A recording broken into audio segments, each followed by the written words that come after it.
Hi guys, అందరికీ నమస్కారం. Welcome back to Vamika's world YouTube channel. నేను ఈ వీడియోలో ఆఫ్టర్ డెలివరీ ఎదురయ్యే సమస్యలు, వాటి నుంచి నేను నేర్చుకున్న కొన్ని విషయాలు మీ అందరికీ ఈ వీడియోలో షేర్ చేద్దాం అనుకుంటున్నాను. కొత్తగా అమ్మలయ్యే వాళ్ళు ఎవరైనా ఉంటే ప్లీజ్ ఈ వీడియో ఫుల్గా చూడండి. నేను తెలుసుకున్న కొన్ని విషయాలు, టిప్స్ ఇవన్నీ మీకు షేర్ చేయాలి అనుకుంటున్నాను. Please continue the full video. First మనం మాట్లాడుకోవాల్సింది ఫిజికల్ చేంజెస్ అంటే ప్రెగ్నెన్సీ టైంలోనే ఆల్మోస్ట్ మన బాడీ చాలా చేంజెస్ అవుతాయి. ఆ చేంజెస్తో పాటుగా ఇప్పుడు సీ సెక్షన్ అవ్వడం వల్ల నాకు స్టిచెస్ ఇంకా కొంచెం మిగతా విషయాలు ఇవన్నీ ఉండడం వల్ల స్టిచెస్ తోటి నడవడం చాలా కష్టమైందని నేను చెప్పను. ఎందుకంటే అందరికీ ఆఫ్టర్ డెలివరీ నడవడానికి కొంచెం కష్టంగా ఉంది అని నేను చాలా వరకు విన్నాను. బట్ నాకేమీ అంత కష్టంగా అనిపించలేదు. డెలివరీ అయిన నెక్స్ట్ డేనే నేను లేచి సపోర్ట్తో లేచి వితౌట్ సపోర్ట్ వాక్ చేశాను. నా సిచ్యువేషన్ అయితే ఇట్లా ఉంది, అందరికి ఇలా ఉండాలని లేదు. ఆ స్టిచెస్ పెయిన్ ఇంకా చాలా పెయిన్స్ ఉంటాయి, అన్నీ చెప్పలేము. కాబట్టి నార్మల్ డెలివరీ అయిన వాళ్ళకి ఒకలా ఉంటాయి, సీ సెక్షన్ అయిన వాళ్ళకి ఒకలా ఉంటాయి. నాది సీ సెక్షన్ కాబట్టి నాకు స్టిచెస్ పెయిన్, బ్లీడింగ్, ఇంకా చాలా చాలా విషయాలు ఉంటాయి. ఇవన్నీ ఫిజికల్ చేంజెస్ అనమాట. వాటిల్లో మనం ఈ స్టిచెస్ పెయిన్తో పాటు కొంచెం మనం మెంటల్గా ఫస్ట్ ప్రిపేర్ అయిపోయి ఉండాలి. స్టిచెస్ భయము ఇట్లా అనుకుంటూ ఉంటే కొంచెం కష్టం, వెనక్కే ఉండిపోతాం అనమాట. ధైర్యంగా ఉండాలి, సరే వాట్ ఎవర్ ఇట్ ఈస్ మనం ఫేస్ చేయాలి అన్నట్టుగా ముందుకెళ్ళిపోతే ఓకే. ఫిజికల్ చేంజెస్లో అయితే ఏం చెప్పాలనుకుంటున్నానంటే, బాగా బాడీ వీక్నెస్ అనమాట, అలసట. ఎంత అలసట అంటే, ఎందుకంటే బేబీకి ఒక పక్క ఫీడింగ్, మనకి సీ సెక్షన్ అవుతుందా లేదా నార్మల్ డెలివరీ అవుతుందా తెలియక కొంచెం డెలివరీకి బిఫోరే ఫుడ్ ఇవ్వరు మనకి. ఓన్లీ లిక్విడ్స్ కొన్ని తీసుకోమంటారు, ఆ తర్వాత ఆ లిక్విడ్స్ కూడా స్టాప్ చేసేస్తారు. నాకైతే ఆల్మోస్ట్ లాస్ట్ వరకు నార్మల్ డెలివరీ అవుతుంది అని చెప్పారు కాబట్టి నేను ఏ లిక్విడ్, ఏ వాటర్ కానీ లాస్ట్ మూమెంట్లో అసలు నేను ఏమీ తీసుకోలేదు, ఫుడ్ కూడా. వీటితో పాటు ఇంకా డెలివరీ టైం దగ్గరకు వచ్చే కొన్ని ఒక రకమైన టెన్షన్, రకరకాల ఆలోచనలు మైండ్లో తిరుగుతూ ఉంటాయి, ఎట్లా ఉంటుంది ఏంది అని. ఫస్ట్ టైం కాబట్టి ఇవన్నీ ఫేస్ చేసుకుంటా వీక్నెస్ అసలు ఎంత అలసటగా అనిపిస్తుంది అంటే, తర్వాత ఫీడింగ్ టెన్షన్ ఎట్లా ఉంటుంది, ఇవన్నీ ఒకదానితో ఒకటి మైండ్లో మనకి తెలియకుండానే ఒక రకమైన బాడీ వీక్నెస్ అసలు ఫుల్. అట్లా డెలివరీ అయ్యి రూమ్కి తీసుకొచ్చిన తర్వాత మనం ఎట్లా అనిపిస్తామంటే మనిషి మొత్తం డల్ అయిపోయి ఏమి తెలియనట్లుగా ఇంకా మత్తులో అట్లా ఉండిపోతాం అనమాట. ఇవన్నీ ఫిజికల్ చేంజెస్ వస్తాయి. పెయిన్, అలసట, ఏదో వీక్నెస్, అది ఎట్లా ఎక్స్ప్లెయిన్ చేయాలో కూడా నాకు తెలియట్లా. మేబీ మదర్స్ అయిన వాళ్ళకి బాగా అర్థమవుతుంది అనుకుంటా. ఎవరన్నా ఇది ఎట్లా ఎక్స్ప్లెయిన్ చేయాలి కరెక్ట్గా అన్న వర్డ్ మీకు తెలిస్తే నాకు కామెంట్ చేయండి. ఫస్ట్ పాయింట్ ఫిజికల్ చేంజెస్ చెప్పాను కదా, ఇవన్నీ ఉంటాయి, స్టిచ్ పెయిన్ ఇవన్నీ. అమ్మవారి దయ వల్ల నాకైతే చాలా సింపుల్గా అనిపించింది, అందరికి ఇట్లా ఉంటుందని కాదు. నెక్స్ట్ వచ్చేసి ఎమోషనల్ చేంజెస్. నాకు ఫిజికల్ చేంజెస్ చాలా సింపుల్గా అనిపించినాయి, కానీ ఎమోషనల్ చేంజెస్ టూ మచ్ అసలు. ఓ మై గాడ్, నేను నా 26 ఇయర్స్లో ఇంత ఎమోషనల్ వీక్నెస్ అసలు నాకు ఎప్పుడూ అనిపించలేదు. ఆఫ్టర్ డెలివరీయే అనిపించింది. ఎంత కోపం అంటే అసలు చిన్న మాట మాట్లాడిన హాస్పిటల్లో కానీ లేదంటే ఇంటి దగ్గర కానీ ఎక్కడైనా ఎవరైనా చిన్న మాట మాట్లాడినా అసలు ఇంకా వాళ్ళని తిట్టేయాలి అన్నంత కోపం. అసలు ఆ కోపం, ఆ చిరాకు, అసలు ఎవరు మాట్లాడొద్దు నా పక్కన అన్నట్టు అనిపించేది అనమాట. ఆ కోపం, ఆ చిరాకు, అసలు ఎమోషనల్ ఊరికే ఏడుపు వచ్చేస్తుంది. ఎందుకు వచ్చేస్తుందో కూడా తెలియదు రీజన్. అక్కడ ఏముండదు, పెద్ద రీజన్స్ ఏముండవు. ఆ టైంలో మనకి చిన్న రీజనే పెద్ద రీజన్ లాగా అనిపిస్తుంది అనమాట. అక్కడ ఉన్న వాళ్ళని ఆల్మోస్ట్ నేనైతే అమ్మని, నాన్నని, అత్తయ్యని, హాస్పిటల్లో ఎవరైతే నాకు పాప సపోర్ట్ చేయడానికి వచ్చారో వాళ్ళందరినీ ఆ టైంలో కోపంతో అరిచేసా, చిరాకు పడ్డా వాళ్ళ మీద. మన వాళ్ళు కాబట్టి నాకు తెలిసి మన వాళ్ళే భరిస్తారు ఆ టైంలో. ఇంకొకరైతే ఆ చిరాకు తట్టుకోలేరు. మన చిరాకు అంత చిరాకు వస్తుంది. నేనైతే చిరాకు ఏమో కానీ ఫుల్ కోపం. చిన్న మాట ఎవరైనా మాట్లాడాలి అంటే ఇంట్లో, మా నాన్న అయితే పాపం ఎంత భయపడేవాడంటే కోపం వచ్చేస్తుంది అమ్మాయికి. అమ్మాయి దగ్గర ఎవరు అరవమాకండి, ఎవరు ఎక్కువ మాట్లాడకండి, అట్లా అంత కోపం వచ్చేసింది నాకు. మేబీ ఇవన్నీ ఈ ఆఫ్టర్ డెలివరీ సిమ్టమ్స్ అని ఇప్పుడిప్పుడు నేను రీసెర్చ్ చేసి కొంచెం కొంచెం తెలుసుకుంటున్నా, చదివి గూగుల్ చేసి ఇవన్నీ. అవన్నీ బాగా కోపం, చిరాకు, ఎవరన్నా ఇంకా ఏడుపు. అసలు ఎందుకో నేను ఒక్కదాన్నే ఒంటరిగా ఉండిపోయా. చుట్టుపక్కల అందరూ ఉంటారు కానీ ఎందుకో తెలీదు ఒంటరిగా అయిపోయా అన్న ఫీలింగ్ అనమాట. ఊరికూరికి ఏడుపు, చిన్నదానికి ఏడుపు, పెద్దదానికి ఏడుపు. ఈ టైంలో మన ఫ్యామిలీ కనుక మనకు సపోర్టివ్గా లేకపోతే ఆఫ్టర్ డెలివరీ అమ్మాయి సిచ్యువేషన్ అయితే ఇంకా ఘోరం ఉంటుంది. థ్యాంక్ గాడ్ నాకు మంచి ఫ్యామిలీని ఇచ్చాడు దేవుడు. దానివల్ల ఎంతో కొంత నేను సమ్టైమ్స్ ఫీల్ అవ్వకుండా ఉంటా. బట్ థ్యాంక్ గాడ్ చాలా మంచి ఫ్యామిలీ ఉంది నాకు సపోర్ట్గా. అమ్మ నాన్ననైతే అసలు ఎట్లా కోపం అంటే వాళ్ళకి ఇంకా ఎన్నిసార్లు సారీ చెప్పినా కూడా తక్కువే, అంత కోపం. అట్లా అరిచేసేదాన్ని, అట్లా తిట్టేసేదాన్ని. ఇవి రీసెంట్గా నాకు తెలిసిన విషయం ఏంటంటే పోస్ట్ పార్టం డిప్రెషన్ అని అంటారంట దీన్ని. ఈ డిప్రెషన్లో ఫ్యామిలీ సపోర్ట్ కనుక లేకపోతే చాలామంది ఆఫ్టర్ డెలివరీ బేబీస్ని చంపేసే స్టేజ్కి కూడా వెళ్ళిపోతున్నారని నేను ఈ మధ్య కొన్ని న్యూస్లో చదివాను. నిజంగానే చాలా చాలా డిప్రెషన్, అది ఒక రకమైన ఫీలింగ్. అది ఎట్లా ఎక్స్ప్లెయిన్ చేయాలంటే చెప్పలేం. ఏడుపు, టూ మచ్ ఏడుపు. అందరు నా పక్కనే ఉంటారు, అందరు నాతోనే ఉంటారు, కానీ ఎవరూ లేరు అన్న ఒక ఫీలింగ్. ఖచ్చితంగా ఆ స్టేజ్ నుంచి బయటపడాలంటే మీకు ఫ్యామిలీ సపోర్ట్ కావాలి. ఈ ఈ ఎమోషనల్ వీక్నెస్లో ఎవరైతే మీ డెలివరీ తర్వాత మీ వైఫ్ కానీ, మీ కూతురు కానీ, లేదా మీ కోడలు కానీ ఎవరన్నా ఉంటే ప్లీజ్ అర్థం చేసుకోండి. వాళ్ళు కోప్పడుతున్నారు అంటే దాని వెనుక ఈ డెలివరీ తర్వాత వచ్చే కొన్ని హార్మోన్స్ వాళ్ళ మీద ఎఫెక్ట్ చేస్తాయని నేను తెలుసుకున్నా. ప్లీజ్ వాళ్ళకి నా ఫ్యామిలీ నాకెంత సపోర్ట్ చేసిందో మీరు కూడా మీ ఇంట్లో ఉన్న వైఫ్కి కానీ, డాటర్కి కానీ, కోడలికి కానీ దయచేసి అట్లాగే సపోర్ట్ చేయండి. వాళ్ళు మీ దగ్గర, ఫర్ ఎగ్జాంపుల్ చెప్తున్నా, మీ వైఫ్ మీ దగ్గరకు వచ్చి నాకు లోన్లీగా ఉంది, నాకు ఏడుపు వస్తుంది అని చెప్తే దయచేసి ఎప్పుడు ఏడుస్తూనే ఉంటావు, చిరాకుగా ఉంటావు, ఎందుకు ఇట్లా ఉంటావు, ఇక్కడ ఏముంది, ఈ చెత్త క్వశ్చన్లన్నీ అడగండి ప్లీజ్. ఆ టైంలో జస్ట్ ఊరిక దగ్గరకు తీసుకొని ఏం కాదు అంతా సెట్ అయిపోతుంది అని ఒక మాట చెప్పండి చాలు. ఇలాగే సపోర్ట్ చేయాలని నేనైతే కోరుకుంటున్నా. ఇది నా పర్సనల్ ఒపీనియన్, ఎవరు హర్ట్ అవ్వడానికి నేను ఇది చెప్పట్లేదు, నాకు అనిపించింది నేను చెప్తున్నా. అందరూ ఇప్పుడు ఆల్మోస్ట్ సపోర్ట్ చేస్తున్నారు. ప్లీజ్ ఇంకా కొంచెం అర్థం చేసుకోండి, తనకు ఇంకా కొంచెం టైం ఇవ్వండి, తనతో మాట్లాడండి ప్లీజ్. నెక్స్ట్ నేను ఇవన్నీ ఎందుకు చెప్తున్నానంటే ఆ స్టేజ్ దాటగలిగామంటే లైఫ్ చాలా బాగుంటుంది. ఆ స్టేజ్ దాటడానికి మీ సపోర్ట్ కావాలి. మీ వైఫ్ అయితే, మీ డాటర్ అయితే, మీ కోడలైతే, ఎవరైతే ఉన్నారో ఆ ప్లేస్లో వాళ్ళకి.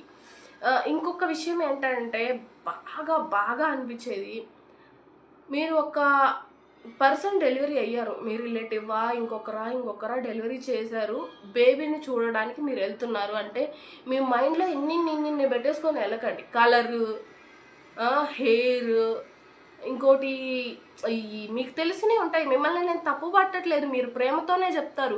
కానీ ఆపోజిట్ పర్సన్ డెలివరీ అయిన వాళ్ళు ఎవరైతే ఉంటారో వాళ్ళకి ఇవన్నీ తీసుకునే స్టేజ్లో ఉన్నారా లేరా, మిమ్మల్ని సజెషన్ అడిగారా లేదా.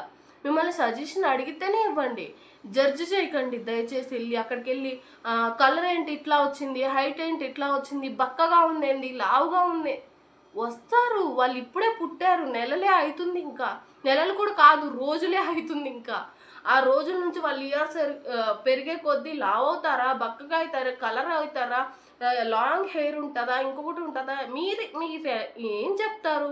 చూడలేదు కదా. దయచేసి అవన్నీ మీరు మాట్లాడొద్దు. అక్కడికి వెళ్ళి ఏంటి నువ్వు ప్రెగ్నెంట్గా ఉన్నప్పుడు సరిగ్గా తినలేదా బేబీ, ఎవరికి తెలుసు నేను తిన్నానా తినలేదా, అది వేరే మ్యాటర్. వాళ్ళు పుట్టడం అట్లా పుట్టారు అంతే. యాక్సెప్ట్ చేసి మంచిగా చూడండి. ఫస్ట్ వెళ్ళగానే బేబీ మీద పడిపోయా బేబీ గురించి అది ఇది కాదు, ఆ డెలివరీ అయిన పర్సన్ని కూడా మాట్లాడించండి. ఎలా ఉంది నీకు, హెల్త్ అంతా ఓకేనా. నేను బాగా అబ్జర్వ్ చేసి బాగా హర్ట్ అయిన విషయాల్లో ఇది ఒకటి అనమాట. నేనే హర్ట్ అయ్యానో చాలామంది హర్ట్ అవుతారో నాకు తెలీదు. డెలివరీ అయిన తర్వాత బేబీ మీద ఉండడం ఓకే, ఫుల్ ఫోకస్ ఎంతో కొంత మదర్ మీద కూడా చూపించాలి కదా. పుట్టినప్పటి నుంచి ఇంకా ఆ బేబీయే లోకం అయినట్టుగా చేయొద్దు దయచేసి. ఇంకొక విషయం, వాళ్ళతో వీళ్ళతో కంపేర్ చేయొద్దు. ఎవరిని? బేబీని, డెలివరీ చేసిన పర్సన్ని కూడా. వాళ్ళు అట్లాగన్నారు, వీళ్ళు ఇట్లాగన్నారు, వీళ్ళు ఇది పెడుతున్నారు, వాళ్ళు అది పెడుతున్నారు, ఇవన్నీ వద్దు. ఇప్పుడు ప్రజెంట్ జనరేషన్ వాళ్ళకి మీరు సలహాలు దయచేసి అడగకుండా ఇవ్వకండి. ఎందుకంటే సోషల్ మీడియా చాలా చాలా మంచిగా యూజ్ చేసుకుంటున్నారు. ఇంకా సోషల్ మీడియా కూడా కాదు, డాక్టర్స్ ఎవరైతే ఉన్నారో ఇప్పుడు చాలా మంచిగా బేబీస్ని ట్రీట్ చేసే డాక్టర్స్ ఉన్నారు. డాక్టర్స్ ఇంకా మదర్ గట్ ఫీలింగ్ చాలా చాలా ఇంపార్టెంట్. మదర్ ఏదైతే తన బేబీకి సేఫ్ అని ఫీల్ అవుతుందో అదే చేస్తుంది. దయచేసి సపోర్ట్ చేయండి. తను వచ్చి మీ దగ్గరకు వచ్చి నాకు ఈ విషయం తెలియట్లేదు, ప్లీజ్ మీరు కొంచెం సజెషన్ ఇవ్వండి మాకు అంటే మీరు సజెషన్ ఇవ్వండి. డెలివరీ అయిన వెంటనే అది ఇది అని మీరు మంచిగానే, మీకు చాలా ఎక్స్పీరియన్స్ ఉంది, నేను కాదనట్లేదు. మీ ఎక్స్పీరియన్స్ని వాళ్ళు కావాలి అన్నప్పుడు షేర్ చేసుకుంటే వాళ్ళకి అంత ఆలోచించి డిప్రెషన్కి వెళ్ళాల్సిన పని ఉండదు, మీకు సజెషన్ ఇచ్చి బ్యాడ్ అవ్వాల్సిన పని ఉండదు. ఎవరైతే హాస్పిటల్కి చూడడానికి వస్తారు, లేదా ఇంటికి వస్తారు, లేదా ఏదైనా ఈవెంట్స్కి వెళ్తాం, ఏదైనా ఫంక్షన్స్కి వెళ్తాం, జడ్జి చేయడం, కంపేర్ చేయడం పూర్తిగా ప్లీజ్ ఆపేయండి. ఒకరు పిల్లలు ఒకరు ఎందుకుంటారండి? వాళ్ళ పిల్లలు వీళ్ళలాగా, వీళ్ళ పిల్లలు వాళ్ళలాగా, ఆమె ఏమిలాగా. ఎవరి బాడీ వాళ్ళది, ఎవరిది పరిస్థితి వాళ్ళది, ఎవరి మైండ్ సెట్ వాళ్ళది కదా. ప్లీజ్ మీరు అర్థం చేసుకోండి. నేను ఇంత స్ట్రాంగ్గా ఎందుకు చెప్తున్నా అంటే సీరియస్గా వాళ్ళ మెంటల్ హెల్త్ చాలా పాడవుతుంది అనమాట. అందుకు చెప్తున్నా. నాకు ఎవరి మీద ఎట్లాంటి ఇష్యూస్ లేవు, నేను చెప్తున్నా అంటే నేను ఫీల్ అవుతా కదా, అది మీతో షేర్ చేస్తున్నా. ఈ వీడియో చూసి దయచేసి మీరు ఎవ్వరు కుదిరినంత వరకు సజెషన్స్ ఇవ్వకండి, అడిగితే మాత్రమే సజెషన్స్ ఇవ్వండి. ఇంకో నెక్స్ట్ పాయింట్ ఏంటంటే నా బ్రెస్ట్ ఫీడింగ్ జర్నీ. ఇది చాలా టఫ్ అనిపించింది ఆ టైంలో. బట్ నా బేబీ అయితే నన్నేం ఇబ్బంది పెట్టలేదు.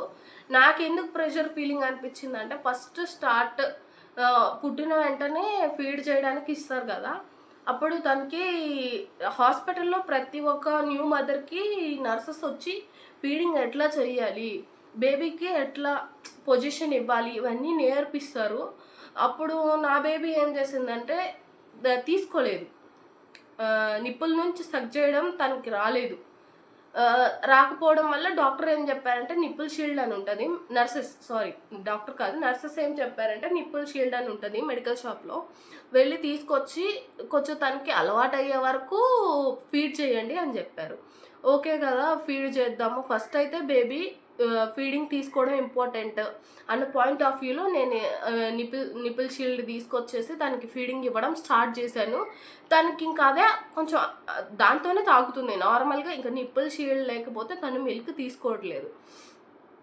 తీసుకోకపోవడం అనేది పెద్ద ఇబ్బందిగా అనిపించింది. ఎందుకంటే అవి నిపుల్ షీల్డ్ అనేది ఎక్కడికి వెళ్ళినా క్యారీ చేయాల్సి వస్తుంది.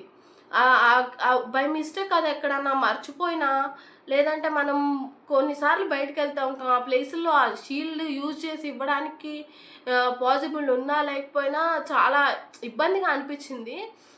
దీనికి కూడా చాలామంది అంటే చెప్తారు కదా, అదే ఇస్తే డాక్టర్ కూడా అన్నారు, పద్దాక నిపుల్ షీల్డ్ పెట్టి ఇస్తే తర్వాత బేబీ నార్మల్గా మిల్క్ తీసుకోదు అని.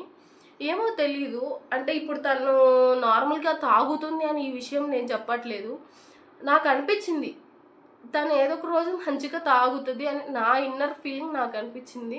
కానీ చాలామంది అన్నారనమాట, ఇట్లా చేయొద్దు, అలవాటు చేయి, అది చేయి, ఇది చేయి, సజెషన్స్ బొచ్చడు చెప్పారు.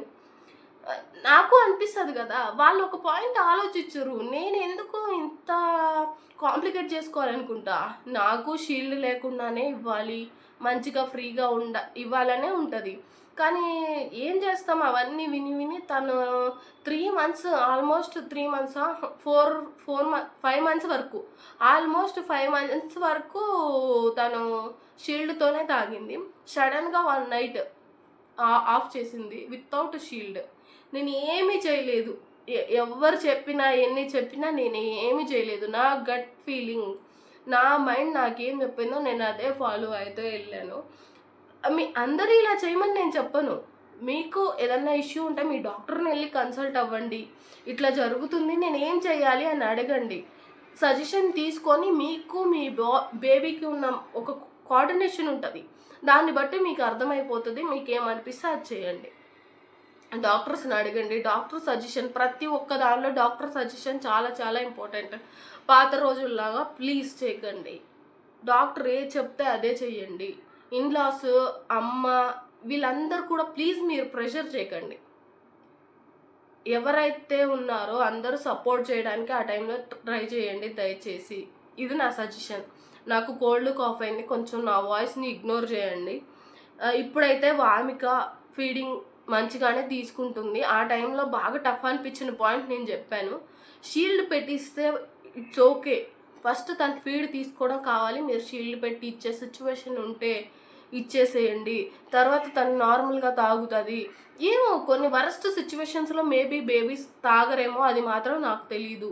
నా బేబీ అయితే 4 months కంప్లీట్ అవుతున్న టైంలోనో 5 months ఎంటర్ అయిన టైంలోనో కంప్లీట్గా మానేసింది. మంచిగా ఫీడింగ్ తీసుకుంటుంది. ఇప్పుడు మీకు ఏదనిపిస్తే అది చెయ్యండి. డాక్టర్ సజెషన్స్ మాత్రం మ్యాండేటరీ. ప్రతి ఒక్క చిన్న విషయానికి డాక్టర్ సజెషన్ ఇంపార్టెంట్. ఇప్పుడున్న పిల్లలు ఈ జనరేషన్లో పుట్టిన పిల్లలు ఇంతకు ముందులాగా లేరు.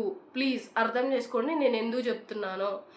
ఇది కంప్లీట్గా నా ఒపీనియన్ మాత్రమే. మీకు ఏమనిపిస్తే చేయండి. ఒకవేళ మీ అత్తగారు, మీ అమ్మగారు, ఇంకొకరు చెప్పేది మీకు నచ్చింది అనుకో, ఇట్స్ ఓకే, మీరు చేయండి. మీరు తీసుకోలేని సిచ్యువేషన్లో ఉన్నప్పుడు మీకు చెప్తారు చూసావా, అది మీకు హర్టింగ్గా అనిపిస్తుంది అన్నది మాత్రమే నా పాయింట్.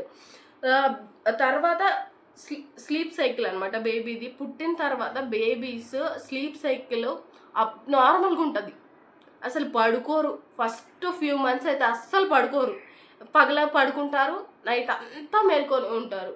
వీటి వల్ల అసలు ఆ ఫేజ్ ఎట్లా ఉంటుందంటే ఘోరం. నాకు తెలిసి ఆల్మోస్ట్ న్యూ మామ్స్కి తెలిసే ఉంటుంది. మనసు గడిచే కొంది ఇట్స్ ఓకే, వాళ్ళు మంచిగా పడుకోవడానికి ట్రై చేస్తారు. చాలామంది సజెషన్ ఇస్తారు, బేబీ పడుకొని నిద్రపోయేటప్పుడు నిద్రపోను కూడా అని. మా ఇంట్లో వాళ్ళు కూడా, మా అమ్మ, వీళ్ళందరూ ఇదే సజెషన్ ఇస్తారు.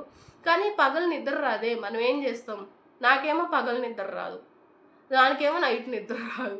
అట్లా గడిచిపోయింది. Starting 3 months horrible. After delivery starting 3 months అసలు ఇంకా చెప్పడానికి వర్డ్స్ లేవు. అంత టార్చర్ అనమాట. బట్ ఇప్పుడిప్పుడే మెల్లమెల్లగా వామిక సెట్ అయిపోతుంది. ఇంకా అంతా మంచిగానే ఉంది. మీకు ఎవరైతే మీ మెంటల్ హెల్త్, ఫిజికల్ హెల్త్ మంచిగా ఉండాలి అనుకుంటారో ప్లీజ్ అన్ని సజెషన్స్ మీ మైండ్లో పెట్టుకొని మీరు ఓవర్గా ఆలోచించుకోవద్దు. అక్కడ ఎవ్వరు మీ గురించి జడ్జ్ చేయరు. ఒకవేళ జడ్జ్ చేసినా కూడా ప్లీజ్ వదిలేయండి. నేను ఇప్పుడు ఈ ఫీడింగ్ జర్నీ ఉందా, అది కూడా అంతే.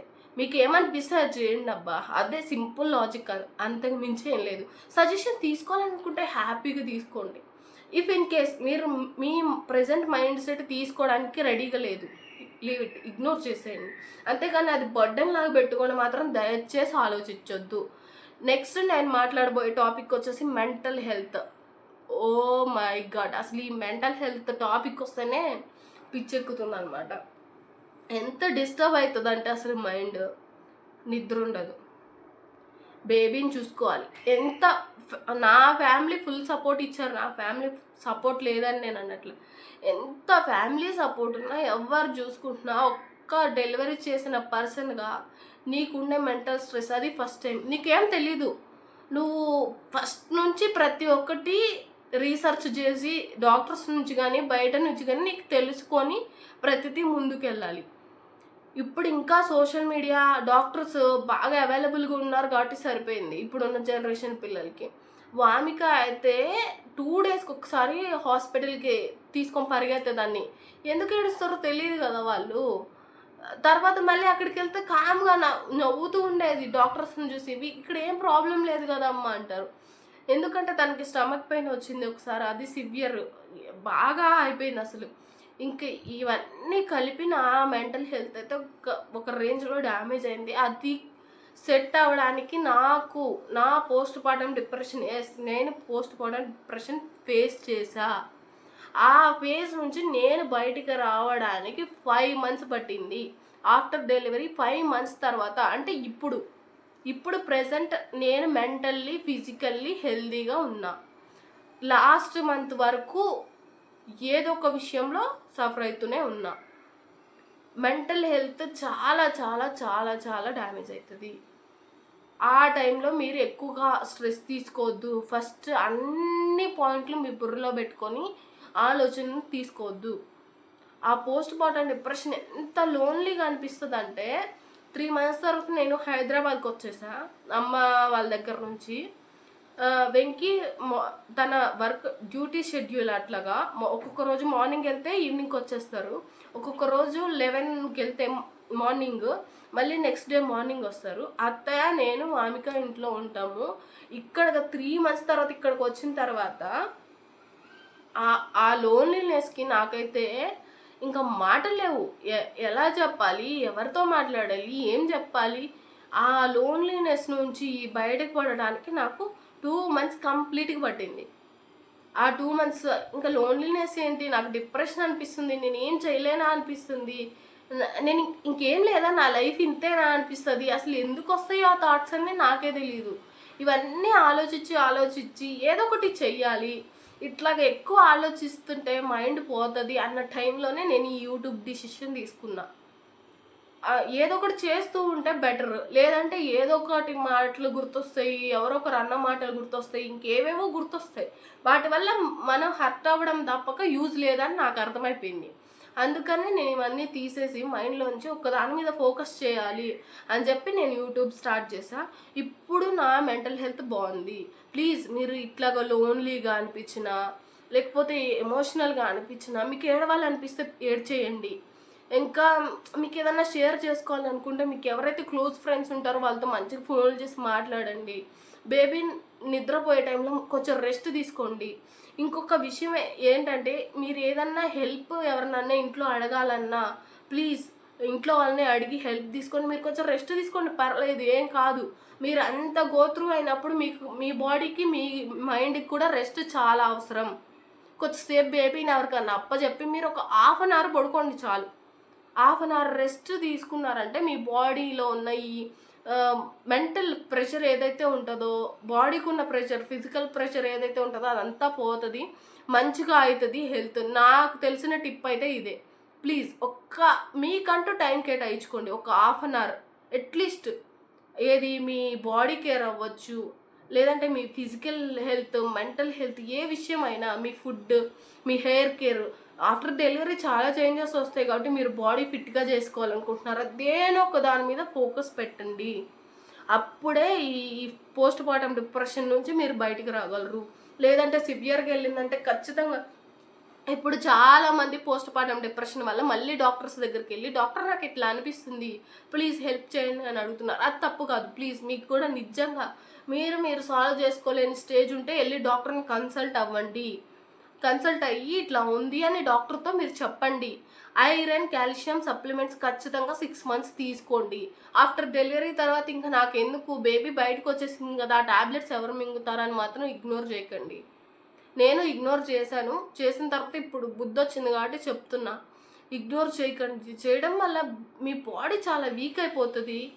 మెంటల్ హెల్త్, బ్లడ్ ఫ్లో అనేది బాడీకి మొత్తానికి మంచిగా ఉంటేనే కదా అంతా మంచిగా ఉండేది.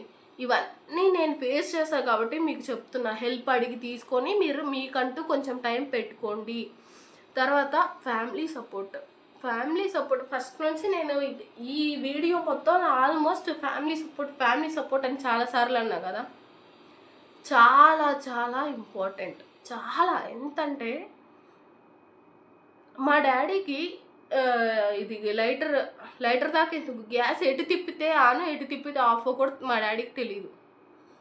వామిక ఉంచుకొని 3 months అక్కడ ఉన్నప్పుడు అమ్మ నేను నైట్ అంతా మేల్కుందామని తెలిసి మార్నింగ్ మా డాడీ అసలు ముట్టేయడం తెలియని మనిషి టీ పెట్టుకొని తెచ్చిచ్చేవారు మాకు, తెలుసా, అమ్మకి నాకు. ఫ్యామిలీ సపోర్ట్ ఏ లెవెల్లో అవసరము అనేది ఇంట్లో ఉన్న పర్సన్స్ అర్థం చేసుకుంటే చాలా బాగుంటుంది లైఫ్. మా డాడీ అట్లా తీసుకొచ్చి ఇచ్చినప్పుడు అనిపించేది చాలా. ఇట్లాంటి కొన్ని కొన్ని మూమెంట్స్ ప్రతి ఒక్కరూ అనుభవించాలి.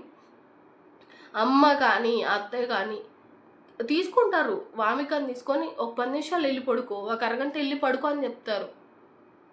ఇట్లా ఫ్యామిలీ ఉంటే మాత్రమే ప్రజెంట్ జనరేషన్లో డెలివరీ చేస్తున్న వాళ్ళు ఆ పోస్ట్ పార్టం డిప్రెషన్కి వెళ్ళకుండా బయటికి రాగలరు. ఈ ఫ్యామిలీ సపోర్ట్ చాలా చాలా ఇంపార్టెంట్. ఎవరెవరు? ఫస్ట్ హస్బెండ్, భర్త ఎవరైతే ఉంటారో డెలివరీ చేసిన పర్సన్కి తన సపోర్ట్ ఈ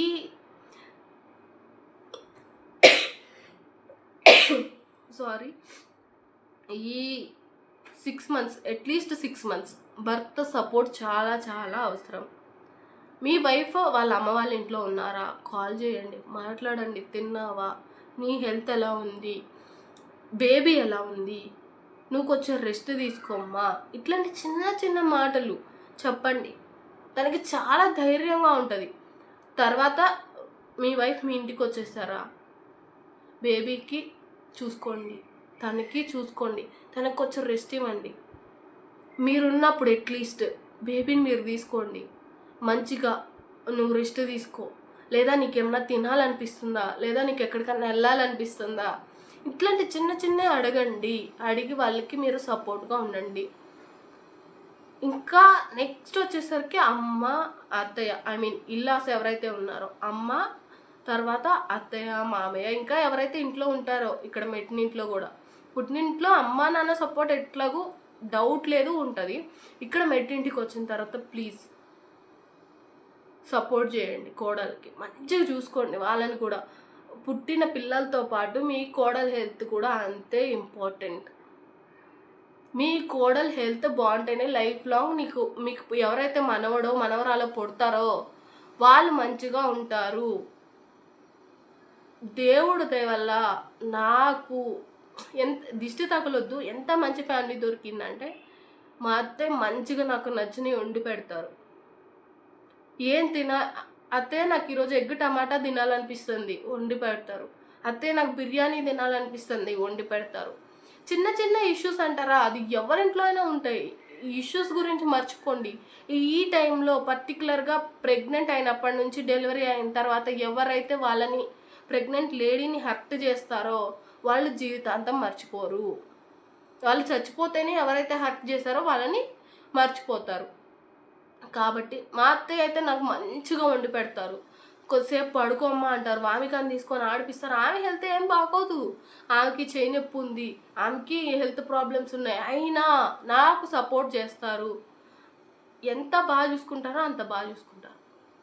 కాబట్టి ఫ్యామిలీ సపోర్ట్ చాలా అవసరం. డెలివరీ చేసిన లేడీ ఎవరైతే ఉన్నారో ప్లీజ్ అర్థం చేసుకోండి. చూసే మీ అందరూ మంచిగా చూసుకోండి. నేను ఇంత చెప్తున్నా, అందరికీ ఇదే సిచ్యువేషన్ ఉంటుందని నేను చెప్పట్లేదు. ప్రతి అమ్మ బాడీ డిఫరెంట్, ప్రతి లేడీ బాడీ డిఫరెంట్. అందరు బాడీలు ఒకేలాగా ఉంటాయని నేను అన్నాను. వేరువేరుగా ఉంటాయి. వాళ్ళు ఫేస్ చేసే సిచ్యువేషన్స్ వేరుగా ఉంటాయి. నాకు ఈ ప్రాబ్లమ్స్ వచ్చినాయి, ఇంకొకరికి ఇంకొక ప్రాబ్లమ్స్ రావచ్చు. మీరు ఎవరైతే ఈ వీడియోస్ చూస్తున్నారో మీ ఎక్స్పీరియన్స్ ఎలా ఉందో నాకు కామెంట్ చేసి చెప్పండి. ఇవైతే పర్సనల్గా నా ఎక్స్పీరియన్స్ నేను మీతో షేర్ చేసుకున్నా. మీకు ఏ ప్రాబ్లం ఉన్నా డాక్టర్ని కన్సల్ట్ అయ్యి సజెషన్ తీసుకోవడం మాత్రం మర్చిపోవద్దు ప్లీజ్. ఇది నా రిక్వెస్ట్. తర్వాత మీది ఎవరిదైతే ఏమన్నా నాతో షేర్ చేసుకొని నాకు చెప్పాలనుకుంటున్నారు, మీరు పోస్ట్ పార్టం డిప్రెషన్ ఫేస్ చేశారా లేదా, ఇవన్నీ నాకు షేర్ చేసుకోండి. Thank you so much. ఈ వీడియో ఇప్పటివరకు చూసినందుకు please like, share, subscribe to Vamika's world YouTube channel. Please ఇంకొంచెం సపోర్ట్ చేయండి. ఇప్పటికే 145 సబ్స్క్రైబర్స్ అయ్యారు నాకు తెలిసి. ప్లీజ్ మీ సపోర్ట్ ఇంకా కావాలి. నేను ఇంకా కష్టపడటానికి ట్రై చేస్తున్నా, నేర్చుకోవడానికి ట్రై చేస్తున్నా, ప్రతిరోజు బెటర్ అవ్వడానికే ట్రై చేస్తున్నా. Please thank you so much for your support. ఎవరైతే ఇప్పటి వరకు ఎవ్రీడే నాకు సజెషన్స్ ఇస్తున్నారు, ఇట్లా చెయ్యి అని, వాళ్ళందరికీ thank you so much. Please do like, share and subscribe to Vamika's World YouTube channel. Thank you so much.